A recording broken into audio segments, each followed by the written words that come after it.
नमस्कार, डिजी स्टडी पर तमारो स्वागत है। आजना विडियो में आपणे धोरण 9 में जे गालानो विकास परीक्षालक्षी असाइनमेंट आवेलो छे तेमां विज्ञान में प्रकरण नंबर विज्ञान में जे सेक्शन सी है एमां प्रकरण नंबर 9 नो सोल्यूशन जोशुं। तो एमां पहलो सवाल आपणे आपी दीधो छे कि वेगमान संरक्षणनो नियम लखो अने तेमने साबित करो। तो वेगमान संरक्षण नियम शुं छे अने तेने साबित केवी रीते करवुं छे ए आपणे अहींया जोशुं। तो पहलो छे कि एनो उत्तर आपणे जोईए तो आपणे धारी लईए कि बे पदार्थो छे जे बे दड़ाओ छे जेमना दळ अनुक्रमे एम ऑफ ए अने एम ऑफ बी छे। एटले के जे बे दड़ा छे एकनुं नाम छे ए अने एकनुं नाम छे बी। जेमां ए दड़ो छे एनो दळ छे एम ऑफ ए अने बी दड़ो छे एनो दळ छे एम ऑफ बी। हवे तो एक ज सुरेख पथ पर यूए अने यूबी ना जेटला अलग अलग व्यक्ति गति करी रह्या छे। हवे अहींया तमने देखातुं हशे तो अहींया तमे जोशो तो अहींया तमने बे दड़ा तमने देखातुं हशे। पहेला एक दड़ो छे ए अने एक दड़ो छे बी। हवे आ एक दड़ो बंने दड़ाओ एक ज दिशामां गति करे छे।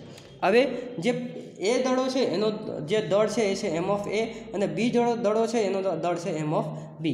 हवे ए बंने दड़ाओ सुरेख पथ पर गति करी रह्या छे। हवे ए दड़ानो जे वेग छे ई यू ऑफ ए छे अने बी दड़ानो जे वेग छे ई छे यू ऑफ बी। तो अहींया तमे जोशो तो जे यू ऑफ ए छे एनो वेग जे छे ए यू ऑफ बी बराबर यू ऑफ बी थी वधारे छे। जेथी शुं थशे कि आ जे ए दड़ो छे ए दड़ो बी दड़ाने आवीने एक टाइमे અથડાશે अने ए बी दड़ा साथे ज्यारे અથડાશે त्यारे तेमना वच्चे અથડામણ थशे अने અથડામણ वखते शुं थशे कि जे ए दड़ो छे ई बी दड़ा पर बळ लगाड़शे अने एवी ज रीते जे बी दड़ो छे ई ए दड़ा पर बळ लगाशे। जे आपणे न्यूटनना गतिना त्रीजा नियममां कही दीधुं छे। एटले के न्यूटनना गतिना त्रीजा नियमनो अहींया यूज थशे अने तेथी बंने दड़ाओ पर बळ लागशे। तेथी शुं थाय छे कि जे दड़ो छे ए અથડામણ थया पछी ए दड़ो पछी जे छे ई वीबी वेग प्राप्त करे छे अने जे ए दड़ो छे ई वी ऑफ ए वेग प्राप्त करे छे। तो तेमना जे वेगमानमां जे फेरफार थयुं छे ए आपणने शोधवानुं रहेशे, जे अहींया आपणे लखेला स्वरूपमां बतावी दीधेल छे। हवे शुं थशे कि અથડામણ पहला आपणे वात करीए तो અથડામણ पहला तेमना वेगमाननी वात करीए तो અથડામણ पहला आ जे तमने दड़ो आपी दीधो छो तो અથડામણ पहला ए दड़ानो वेगमाननी वात करीए तो ए दड़ामां तमारो वेगमाननुं सूत्र आवे छे एम वी। हवे અથડામણ पहला ए दड़ानी वात करीए तो ए दड़ानो जे दळ छे ए छे एम ऑफ ए अने अहींया અથડામણ पहला एटले के शरूआतनी स्पीड आपी दीधी छे तो वी नी जग्याए आपणे यू लखी सकीए छीए तो एम यू तमारो आवशे अने यू नी जग्याए तमे लखी शको छो ए। एटले के सौथी पहला तमारो ए दड़ा एनुं वेगमान थशे एम ए यू ए। एवी ज रीते दड़ा बी नो जे वेगमान छे ए तमारुं थशे एम बी अने यू बी। एवी ज रीते हवे आपणे कुल वेगमाननो सरवाळो करीए तो अहींया पी ऑफ ए अने पी ऑफ बी बंनेनो आपणे सरवाळो करी देशुं एने कहेवामां आवशे पी ऑफ आई एटले के M A U A plus M M B U B. एने आपणे समीकरण 1 कही दईशुं। एवी ज रीते शुं करशुं कि हवे दड़ानुं અથડામણ पछीनो जे वेगमान छे ई वेगमान आपणे जोई लेशुं। हवे અથડામણ पछी शुं थशे कि जो अहींया અથડામણ पछी दड़ा ए नुं वेगमान जे छे ई शुं थशे तो जो हवे અથડામણ पछी तेमना दळमां कोई फेरफार थशे नहीं, जे छे तमारो वेगमां फेरफार थशे अने आपणे धारी लईए छीए कि दड़ा ए नो जे वेग छे एनो वेग અથડામણ पछी वी ऑफ ए थई गयो हशे अने एनो जे दळ छे ए एम ऑफ ए थशे तो एम ए वी ए थई जशे। एटले एवी ज रीते दड़ा बी माटे तमारो वेगमाननो फेरफार एम बी वी बी थशे अने हवे कुल अंतिम वेगमान तमारुं थशे M A V A plus M B V B. एने समीकरण नंबर आपणे 2 आपी देशुं। हवे आपणे शुं करशुं कि टी समयमां ए दड़ा अने वेग बी दड़ामां जे दड़ाना वेगमानमां फेरफार थाय छे ए आपणे जोई लईशुं। तो वेगमाननो जे फेरफार थाय छे तो फेरफार एटले के शुं कि आपणे बंनेना दड़ानो जे अंतर छे ए आपणे लई लईशुं एटले के P of A dash minus P of A लई लईशुं। तो एना माटे आ तमे जोशो तो तमने मळशे M A V A minus M A U A. एवी ज रीते ए दड़ामां वेगमानमां थतो फेरफार तमारो शुं थशे तो M A V A minus M A U A upon तमारुं थई जशे टी। एवी ज रीते आपणे जे छे ई बी दड़ाना माटे पण शोधी लेवानुं रहेशे। હવે આપણને ન્યૂટનના ગતિના બીજા નિયમ અનુસાર આપણને ખબર છે કે ન્યૂટનનો ગતિનો જે ત્રીજો નિયમ છે એમાં આપણને એક વાત કીધું છે કે એ દડા પર જેટલું બળ લાગે છે એટલું જ બળ તમારે બી દડા પર પણ લાગે છે, એટલે કે બે સમાન બળો સમાન મૂલ્યના હોય છે અને પરસ્પર વિપરીત દિશામાં હોય છે, એટલે કે તમે કહી શકો છો કે જે એફ ઓફ એ બી છે એ જ એના બરાબર એફ ઓફ માઇનસ બી એ થશે। હવે આપણે એને સાદો રૂપ આપીએ તો તમને જે એફ ઓફ એ બી છે એનું મૂલ્ય તમને મળી ગયું છે M A U A minus M A U A upon T, એવી જ રીતે M B V B minus M B U B upon T તમારું એનો મળી ગયું છે।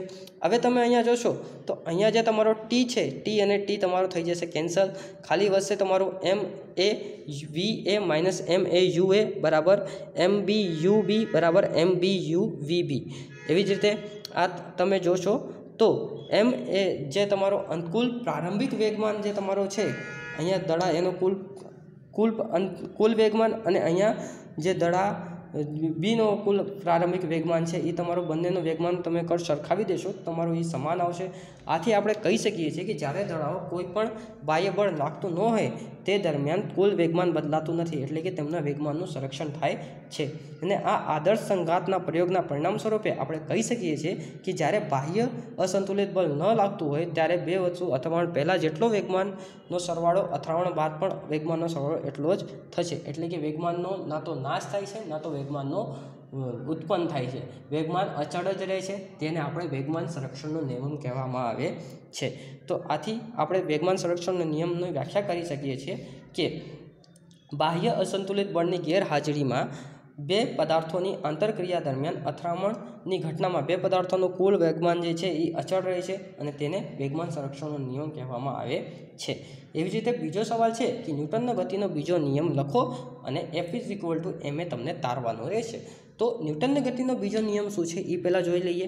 તો ન્યૂટનની ગતિનો બીજો નિયમ એમ કહેવામાં આવે છે કે પદાર્થના વેગમાનમાં થતો ફેરફારનો સમય દર તેના પર લાગતા અસંતુલિત બાહ્ય બળ જેટલો જ હોય છે અને તે બાહ્ય બળની દિશામાં હોય છે, એટલે કે જે ન્યૂટનની ગતિનો જે બીજો નિયમ છે એ તમને બળની વ્યાખ્યા આપે છે અને બળનું મૂલ્ય કેટલું હશે એ તમને બતાવે છે કે એ કહે છે કે એ વેગમાનના ફેરફારના સમય દર જેટલું હશે, એટલે કે તમારો વેગમાનનો સમય હશે એમ વી, ધારો લો કે છેલ્લો વેગ હશે અને એમ યુ તમારો પ્રથમ વેગ હશે અને એનો સમય દર આપણે કાઢી દઈએ તો એ તમારો જે છે એફ બરાબર થશે, એ કાંઈક કહેવા માગે છે।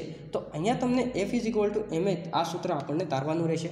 તો આપણે કેવી રીતે તારશું? તો આપણે ધારી લઈએ કે કોઈ એમ દળ ધરાવતો પદાર્થ છે એ સુરેખ પથ પર યુ જેટલા વેગથી ગતિ કરે છે અને ટી સમયમાં તે પદાર્થ અચળ પ્રવેગી ગતિ કરી અચળ બળ એફની અસર હેઠળ વી જેટલો વેગ પ્રાપ્ત કરતો હોય છે। તો અહીંયા આપણે વાત કરીએ તો પદાર્થનો આપણે કોઈ એક પદાર્થ ધારી લઈએ કે કોઈ એક પદાર્થ છે જે કોઈક એક સ્પીડ છે જે તમારો છે કે એમ દળનો કોઈ પદાર્થ છે અને તે પ્રારંભિક સ્પીડ તેની છે યુ, તો યુ સ્પીડ પર ગતિ કરી રહ્યો છે। હવે એને આપણે બહારથી કંઈક બળ લગાવીએ તેથી શું થશે કે આના વેગમાં કાંઈક વધારો થશે કાં તો ઘટાડો થશે। જો વિરુદ્ધ દિશામાં બળ લગાડવામાં આવશે તો વેગમાં ઘટાડો થશે અને પદાર્થની ગતિની દિશામાં જ બળ લગાડવામાં આવશે તો પદાર્થના વેગમાં વધારો થશે। અને ધારી લઈએ કે છેલ્લે એ વેગ પ્રાપ્ત કરી લે છે, એનો વેગ વધી જાય છે અને છેલ્લે એ વેગ પ્રાપ્ત કરી લે છે વી જેટલો, એનો દળ તો એમ જ રહેશે। તો અહીંયા જે તમારો એમ પ્રારંભિકમાં જે વેગમાન હતો એમ યુ અને અંતિમ વેગમાન હતો તમારો એમ વી, આ બંનેનો ફેરફારનો જ્યારે તમે દર લેશો તો તમને એ દર તમને મળશે, તે તમને બળનો જે કિંમત છે એ તમને આપે છે। એ તો આપણે સૌથી પહેલાં આપણે ધારી લઈએ કે પદાર્થનું પ્રારંભિક વેગમાન જે છે એ તમારું રહેશે એમ યુ અને અંતિમ વેગમાન જે છે તેને આપણે P2 કહેવામાં આવશે અને તેને આપણે કહી લઈએ છીએ એમ વી। હવે ટી સમયમાં તેમના પર ફેરફારનો આપણે વાત કરીએ તો ફેરફારની આપણે જ્યારે પણ મિત્રો યાદ રાખજો, જ્યારે પણ તમને ભૌતિક વિજ્ઞાનમાં ફેરફાર કહે છે તો ત્યારે તેમના વચ્ચેનું તમને અંતર લઈ લેવાનું રહેશે, એટલે કે તમને શું કરશો કે P2 માંથી P1 તમે બાદ કરી દેશો તો P2 માઇનસ P1 તમે લઈ લેજો। તો ફેરફારનો જે દર છે એને ડેલ્ટા વડે આપણે દર્શાવીએ છીએ, તેને ડેલ્ટા પી પણ આપણે લખી શકીએ છીએ, એટલે કે delta P proportional to M V minus M U થશે। હવે તમે અહીંયા પ્રપોઝનલ ટુમાં તમે જોશો તો અહીંયા જે તમે બંનેમાં જોશો તો બંનેમાં જે એમ છે એ કોમન છે, તો એમને તમે બહાર કાઢી લો. તો એમને તમે બહાર કાઢશો તો બીજી જગ્યામાં તમારો હશે વી માઇનસ યુ તમારું ખાલી રહેશે. તો એમ બરાબર તમારો વી માઇનસ યુ આ તમારો વેગમાનમાં થતો ફેરફાર છે. પરંતુ વેગમાનમાં ફેરફારમાં થતો સમય દર પણ તમને શોધવાનું કહેશે કે વેગમાનના ફેરફારનો તમને જો દર શોધવાનું કહેશે તો અહીંયા તમે જોશો મિત્રો તો તમને દર કહી દીધું છે. ત્યારે પણ તમને દર કહેશે કે આ ફેરફારનો સમય દર કેટલું થશે, તો છેદમાં તમને યાદ રાખી લેજો કે સમય લઈ લેવાનું રહેશે. એટલે કે તમારું આ જે નવું સૂત્ર બન્યું છે જે તમને ડેલ્ટા પી બરાબર તમને ડેલ્ટા પીનો જે વેગમાનનો સમયનો ફેરફાર તમને આપી દીધું છે કે એમ વી માઇનસ યુ છે. હવે એને આપણે ટી વડે ભાગી દેવાનું રહેશે કે કેમ કે અમને આનો સમય દર શોધવાનો છે, તો અહીંયા પણ તમને ટી વડે ભાગી દેવાનું રહેશે. તો હવે વેગમાનનો ફેરફારનો જે સમય દર છે એ આપણે શોધવાનું રહેશે. તો અહીંયા જે વેગમાનનો ફેરફારનો સમય દર છે એને જ ન્યૂટને કીધું છે કે એને આપણે બળ કહેવામાં આવે છે અને બળ બરાબર તમારું સૂત્ર બની જશે. હવે જુઓ મિત્રો એમ તો અહીંયા એમને જ રહેશે. હવે વી માઇનસ યુ તમે ધ્યાનથી જોશો તો વી માઇનસ યુ અપોન ટી તમારા અહીંયા વધે છે. હવે અહીંયા વી માઇનસ યુ અપોન ટી છે એ તો તમારો પ્રવેગ થઈ જશે કેમ કે અહીંયા તમારો વેગમાનમાં જે તમારો વેગ છે વેગમાં થતો ફેરફાર છે. તો વેગમાં જે થતો ફેરફાર છે એને જ પ્રવેગ કહેવામાં આવે છે. એટલે કે વી માઇનસ યુ અપોન ટી છે અહીંયા તમે વી માઇનસ યુ અપોન ટીની જગ્યાએ તમે એ લખી શકો છો કેમ કે આ તો વેગમાં થતો પ્રવેગ વેગમાં થતો ફેરફાર છે એને એ પ્રવેગ એને કહેવામાં આવે છે. તો આપણે પ્રવેગની વ્યાખ્યા અનુસાર કહી શકીએ છીએ કે વી માઇનસ વી અપોન ટી બરાબર તમારો થશે એ. એટલે કે એફ ઇઝ ઇક્વલ ટુ તમારું આવી જશે એમ એ. હવે અહીંયા તમારો અચળાંક દૂર કરવા માટે અહીંયા આપણે કે લગાવી દઈશું જે સપ્રમાણતાનો અચળાંક છે. એથી આપણે સાબિત થાય છે કે એફ ઇઝ ઇક્વલ ટુ થાય છે તમારું એમ એ. એવી જ રીતે દળ અને પ્રવેગના એસઆઈ અને એકમો અનુક્રમે કેજી અને મીટર પર સેકન્ડ સ્ક્વેર છે. તો અહીંયા કેનો જે અચળાંક છે તેની કિંમત 1 થાય છે. આ માટે એક એકમ બળને નીચે મુજબ વ્યાખ્યાયિત કરી શકાય છે કે 1 કેજી દળ ધરાવતી વસ્તુમાં 1 મીટર પર સેકન્ડ સ્ક્વેર જેટલો પ્રવેગ ઉત્પન્ન કરવા માટે જરૂરી બાહ્ય બળને એક એકમ બળ કહે છે. અને બળનો એક એકમ બરાબર તમારું શું થશે તો તમારો એફ ઇઝ ઇક્વલ ટુ તમારું એમ એ થઈ જશે કેમ કે તમારો જે કે છે એ તમારો 1 છે. તેથી તમારું બળનું જે મૂલ્ય છે તમારું એકમ થઈ જશે એફ ઇઝ ઇક્વલ ટુ એમ એ. હવે મિત્રો યાદ રાખજો કે બળનો જ્યારે તમને એકમ પૂછવામાં આવશે કે ચાલો આ બળનો એકમ શું છે તો બળનો એકમ યાદ રાખજો. તો બળનો જે તમારો એકમ છે એ આવશે KG into metre into second square આવશે. કાં તો આ KG into metre into second સ્ક્વેરને બીજા શબ્દોમાં ન્યૂટન કહેવામાં આવે છે. એટલે કે એને બળનો એકમ તમારું થશે ન્યૂટન. અને જો તમને એનો સીજીએસ મેથડમાં એકમ પૂછવામાં આવશે તો નાના એકમ જે આવે છે એને કહેવામાં આવે છે ડાઇન. એવી જ રીતે આપણે ન્યૂટનની ગતિનો ત્રીજો નિયમ લખવાનો છે ને તેનો વ્યવહારુ ઉપયોગ પણ લખવાનો છે. તો સૌથી પહેલાં ન્યૂટનની ગતિનો ત્રીજો નિયમ શું છે એ સમજી લઈએ. તો બે પદાર્થો વચ્ચે થતી આંતરક્રિયા દરમિયાન જ્યારે એક પદાર્થ બીજા પદાર્થ પર બળ લગાડે છે ત્યારે બીજો પદાર્થ તત્કાળ પહેલા પદાર્થ પર બળ લગાડે છે અને આ બળની દિશા સમાન મૂલ્યમાં અને પરસ્પર વિરુદ્ધ દિશામાં હોય છે. તેથી આ બળો અલગ અલગ પદાર્થો પર લાગે છે અને તે કદાપી એક જ પદાર્થ પર લાગતું નથી. હવે મિત્રો યાદ રાખજો કે જ્યારે બે પદાર્થ એકબીજા સાથે અથડામણ કરશે, જ્યારે બે પદાર્થો ઉપર અથડામણ થશે તો પહેલો પદાર્થ બીજા પદાર્થ પર બળ લગાડશે અને બીજો પદાર્થ પહેલા પદાર્થ પર બળ લગાડશે. અને આ જે પદાર્થો એકબીજા ઉપર બળ લગાડે છે એ સમાનની મૂલ્યના હોય છે અને પરસ્પર વિપરીત દિશાના હોય છે. આને જ ન્યૂટનની ગતિનો ત્રીજો નિયમ કહેવામાં આવે છે. આના આપણે ઉદાહરણની વાત કરીએ તો એક ફૂટબોલની રમત ઘણી વાત આપણે ફૂટબોલ તરફ જોવામાં અને તેને પર બળથી કિક મારવાનો પ્રયત્ન કરતી વખતે પ્રતિસ્પર્ધી ટીમના ખેલાડી સાથે અથડાઈ છીએ. આ ઘટનામાં આપણે અને પ્રતિસ્પર્ધી ટીમનો ખેલાડી બંને ઈજાગ્રસ્ત થાય છે કારણ કે બંને એકબીજા પર સરખા મૂલ્યના બળ લગાડે છે. ટૂંકમાં એકલા અટોલા બળનું અસ્તિત્વ હોતું નથી.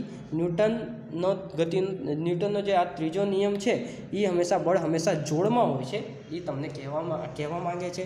ને આ બળ પરસ્પર વિરોધી અને અનુક્રમે ક્રિયાબળ અને પ્રતિક્રિયાબળ કહેવામાં આવે છે. જેમ કે હું વાત કરું, હું કોઈ દિવાલ ઉપર જ્યારે બળ લગાડું તો દિવાલ પણ એટલું જ બળ મારા ઉપર લગાડશે. હું દિવાલ ઉપર જે બળ લગાડું છું તેને ક્રિયાબળ કહેવામાં આવશે અને દિવાલ મારા ઉપર જે બળ લગાડશે તેને પ્રતિક્રિયાબળ કહેવામાં આવે છે. હવે ન્યૂટનની ગતિના ત્રીજા નિયમનો ઉપયોગની વાત કરીએ તો આકૃતિમાં તમને દર્શાવ્યા મુજબ એકબીજા સાથે જોડેલા બે સ્પ્રિંગ પર વિચારો.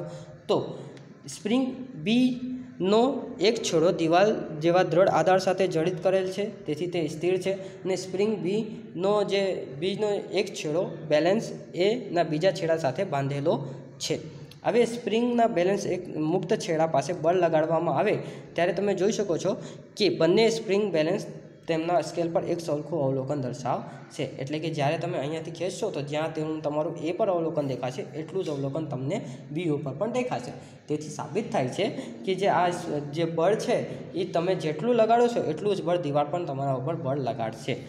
એવી જ રીતે આનો અર્થ એ થાય છે કે સ્પ્રિંગ બેલેન્સ એ દ્વારા સ્પ્રિંગ બેલેન્સ બી પર લાગતું બળ સ્પ્રિંગ બેલેન્સ બી દ્વારા સ્પ્રિંગ બેલેન્સ એ પર લાગતું બળ સમાન હોય છે અને પરસ્પર વિરુદ્ધ દિશામાં હોય છે.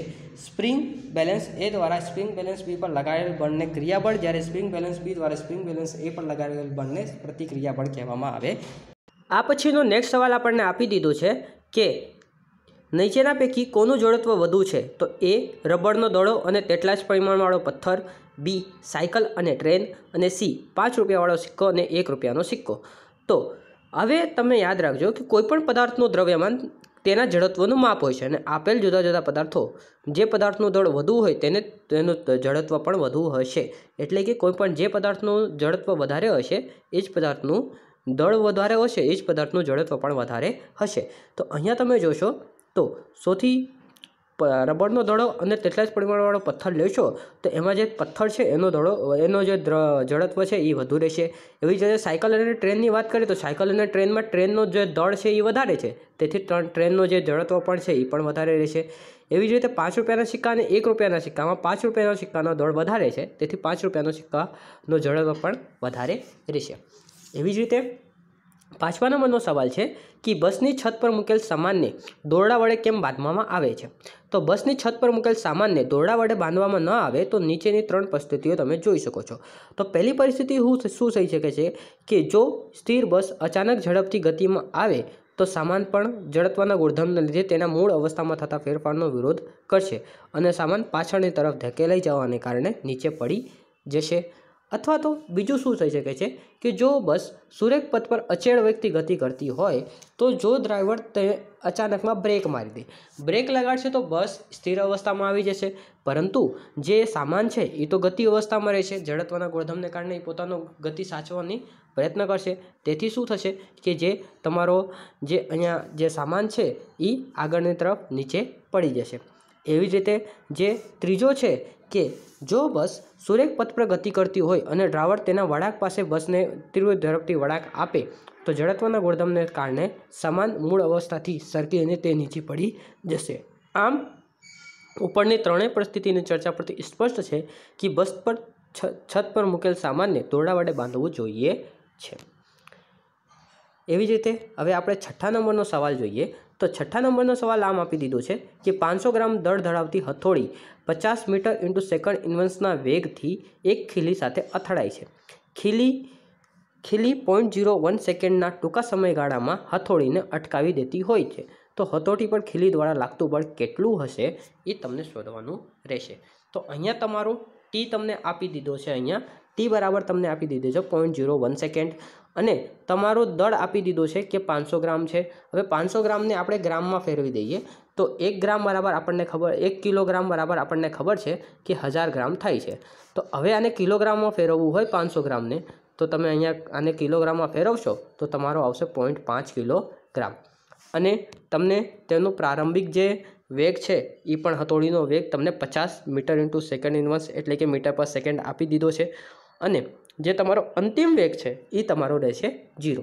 હવે આપણને ખબર છે કે પ્રવેગનો સૂત્ર આપણો થાય છે A બરાબર V - U/T. તો અહીંયા તમે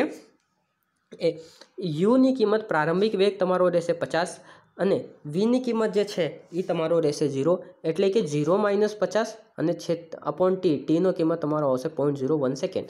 હવે એને તમે સાદું રૂપ આપશો તો -50ના છેદમાં હવે તમે આને સાદું રૂપ આપશો તો 0.01ને આપણે 1/100 પણ લખી શકીએ છીએ. તો અહીંયા આપણે 1/100 લખીએ તો 100 જે છે ઉપર વયો જશે તો તમારો થશે કે 50 × 100/1 એટલે કે 50 × 100 કરશો તો અહીંયા આવશે 5000 મીટર પર સેકન્ડ સ્ક્વેર, એટલે કે અહીંયા તમારો જે વેગ, જે તમારો પ્રવેગ છે એ તમને મળી જશે -5000 મીટર પર સેકન્ડ સ્ક્વેર. હવે તમને હથોડી વડે જે ખીલી પર લાગતું જે બળ છે એ તમને શોધવાનું રહેશે. તો બળની આપણું સૂત્ર ખબર છે, F = ma.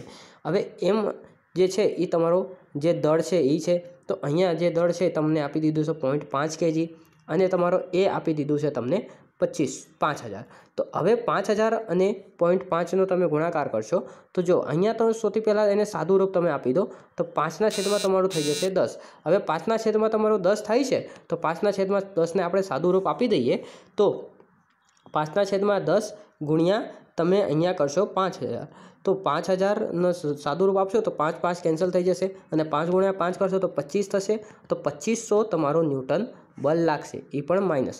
હવે તમે અહીંયા માઇનસ નિશાની એમ દર્શાવે છે કે આ જે બળ છે એ ગતિનો તમારો જે છે એ વિરોધ કરે છે. તેથી બળનું મૂલ્ય તમારું થશે માનાંકમાં 2500. તો હવે માનાંકની બહાર તમે તો કોઈ પણ કિંમત લખો તો એ પ્લસમાં થઈ જશે, એટલે કે 2500 તમારું આવશે. અને ન્યૂટનના ગતિના બીજા નિયમ પરથી હથોડી પર ખીલી દ્વારા લાગતું બળ 2500 ન્યૂટન મળે છે. Finally, this is the end of our lecture. Thanks for watching this and God bless you all.